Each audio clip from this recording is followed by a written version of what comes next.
ప్రియమైన తెలంగాణ రాష్ట్ర ప్రజలకు ఒక విషయాన్ని నేను వివరించాలనుకుంటున్నాను. కళామ తల్లి, తెలుగు తల్లి, కన్న తల్లి ముగ్గురినే సుపరిచితుంది కాబట్టి చెప్తున్న ఒక విషయాన్ని, ఏది విషయాన్ని దాచకుండా ఉన్న విషయాన్ని వివరిస్తున్నాను. నా తెలంగాణ గౌరవ ఓటరు మహాశైలకు ఓ చిన్న విజ్ఞప్తి చేస్తున్నాను. అదేమిటంటే, ఈ నెల మే 13 రోజున జరిగే లోక్సభ ఎన్నికలకు మనమంతా రథసారథులం. బికాస్ ప్రస్తుతం ఉన్న అధికార పార్టీకి గుణపాఠం కావాలంటే కేంద్రంలో ఎన్డీఏ ప్రభుత్వం రావచ్చు, కాంగ్రెస్ ప్రభుత్వం రావచ్చు. అసలు విషయానికి వస్తున్న బీఆర్ఎస్ పార్టీ గురించి ఈ రాష్ట్ర నలుమూలల తెలిసిందే.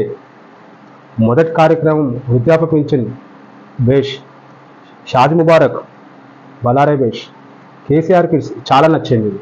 దళిత బంధు, ఒక బంధువు అయిండు, మనకు ఆప్తుడైండు. రాష్ట్రంలో ఎక్కడ ట్రాఫిక్ చొరవలేని విధంగా ఫ్లైఓవర్ల నిర్మాణం. ఇంత సంక్షేమం కేవలం బీఆర్ఎస్ పార్టీకే సాధ్యం. మరి అనుకుంటూ పోతే ఒక మిషన్ భగీరథ, ఒక షీటింగ్ బాధ్యత అన్ని వర్గాల వారికి సరైన రీతిలో రిజర్వేషన్ కల్పించడంలో బీఆర్ఎస్ పార్టీకి ఒక గొప్ప కాల సహకారం జరిగింది. యథావిధిగా విషయ సూచనకి వస్తే, తెలంగాణలో గత శాసనసభ ఎన్నికలలో మనం మరిచి కాంగ్రెస్కు అధికారం ఇచ్చాం. కాంగ్రెస్ పార్టీ చాలా చారిత్రాత్మకమైన పార్టీయే, అది నేను గ్రహిస్తున్నాను. ఈ లోక్సభ ఎన్నికలలో బీఆర్ఎస్కి మనం ప్రాధాన్యతనివ్వాలి, ఇచ్చి తీరాలి. అది మన బాధ్యత. Responsibility for every Telangana person, because try to understand me.